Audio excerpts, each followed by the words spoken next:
तो टमाटर की जब हम नर्सरी उत्पादन करते हैं तो हम एक सॉइल लेस मीडिया का इस्तेमाल करते हैं। कभी कभी किसान जो बहुत जागरूक हैं और जो शहरों को आसपास रहते हैं हमारे देश में, जिनके पास पॉली हाउस है या प्रोटेक्टेड स्ट्रक्चर्स है, उसके अंदर वो ऑफ सीजन नर्सरी भी तैयार करते हैं, उसकी बिक्री भी करते हैं और लोगों को बेचते हैं। उससे भी किसान बहुत मुनाफा कमाते हैं।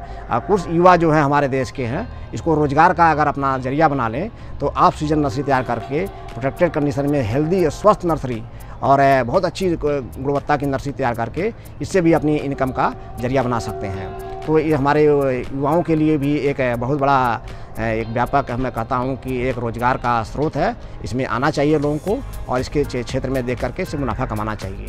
तो जो लोग सॉइल लेस मीडिया की पहली बात कर लूँ कि करना चाहते हैं, प्रोटेक्टेड स्ट्रक्चर हैं जो सक्षम हैं जिसमें उगाने में, उसमें एक कोकोपीट होता है और एक होता है वर्मीकोलाइट, एक परलाइट, 3 चीज़ों का मिश्रण बनाया जाता है। इसमें कोकोपीट 3 भाग, 1 भाग वर्मीकोलाइट, 1 भाग परलाइट, इनों का इस 3:1:1 के रेशियो में आप मिश्रण को बना लेंगे। इस मिश्रण को हमारी प्रो ट्रे होती है, एक आप होंगे देखेंगे ट्रे होती है और काले रंग की, उसमें गड्ढे रहते हैं, उसमें नीचे एक छेद रहता है, तो इसको प्रो ट्रे बोलते हैं। और इसी में सॉइल लेस मीडिया को भर दिया जाता है और करीब जो इसमें जो खाने होते हैं टमाटर के लिए अलग आते हैं, अलग फसलों के लिए आप मांगेंगे बाज़ार में तो उसी तरीके से आपको मिल जाएंगे। इसके अंदर मीडिया को भर देंगे और उसके बाद इसमें एक बीज का बुआई करते हैं। तो इस विधि से क्या होता है कि आप जितने पौधे तैयार करना चाहते हैं उतने आपको गिन करके तैयार कर सकते हैं, क्योंकि टमाटर की जो बीज है उसका एक बीज का आपको पैसा पे करना पड़ता है। तो किसान को हम हमेशा कहते हैं जो सक्षम है वो soil less media pro tray में ऑफ सीजन में नर्सरी लगा करके अपनी जल्दी जो फसल लगती है उसको लगा करके उत्पादन लें तो उनको बहुत मुनाफा होगा। तो इसके अलावा कभी कभी बाज़ार में बहुत सी बीजों का आपका ट्रीटमेंट किया जाता है, इसको शोधन कहते हैं, तो शोधन किया हुआ बीज मिलता है।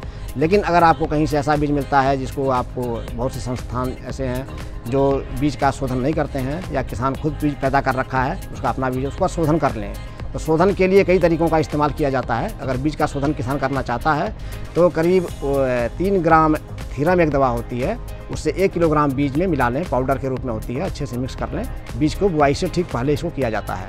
इसी तरीके से जो किसान इसको ऑर्गेनिक तरीके से करना चाहते हैं तो राइजोबियम एक आता है कल्चर, उसका करीब 5 से 10 ग्राम मात्रा को 1 किलोग्राम बीज में मिला करके उससे ट्रीटमेंट कर सकते हैं। इन दोनों में से किसी एक का कर लें।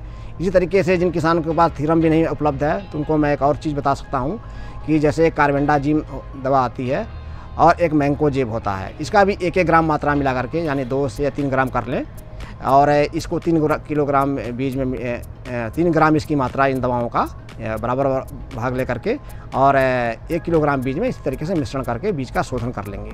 तो बीज का शोधन बहुत आवश्यक है, या शोधित बीज आपके मिला हुआ तो और अच्छी बात है, नहीं तो आपका जो भी जो कवक है या और बीमारियाँ जो आने वाली हैं, ये बीज से फैलती हैं बहुत सी बीमारियाँ और ज़मीन में भी रहती हैं, उनसे हमारे नर्सरी को बचाव हो जाता है। तो नर्सरी को मैंने बताया था कि जैसा कि एक प्रो ट्रे में आपने उगा लिया और उसको आपने रख लिया, तो इसमें जो नर्सरी है इसमें आपको जब लगा लेते हैं तो उसी दिन आपको क्या होता है कि आपको तुरंत ही सिंचाई करनी पड़ती है, जिससे कि उसमें उसका जो बीज का भीग जाए बीज अच्छे से और उसमें अंकुरण की प्रक्रिया शुरू हो जाए। तो जब आप प्रो ट्रे में करते हैं तो 20-25 दिन में आपकी नर्सरी करीब तैयार हो जाती है। उसकी पहचान क्या होती है, उसमें 4 पत्ते करीब आ जाएंगे आपके और उसमें करीब 8 से 10 सेंटीमीटर की ऊंचाई पौधा ले लेगा। तो सही टाइम पे अगर उसको आप लगाना है तो सही टाइम प्लानिंग कर करके कितने समय बाद आपका खेत तैयार होगा, कितना तापमान अनुकूल होगा, उसी के अनुसार आप नर्सरी को तैयार करेंगे 20-25 दिन पहले और अपना खेत में समय से सुबह या शाम में आप उसको रोपाई करेंगे।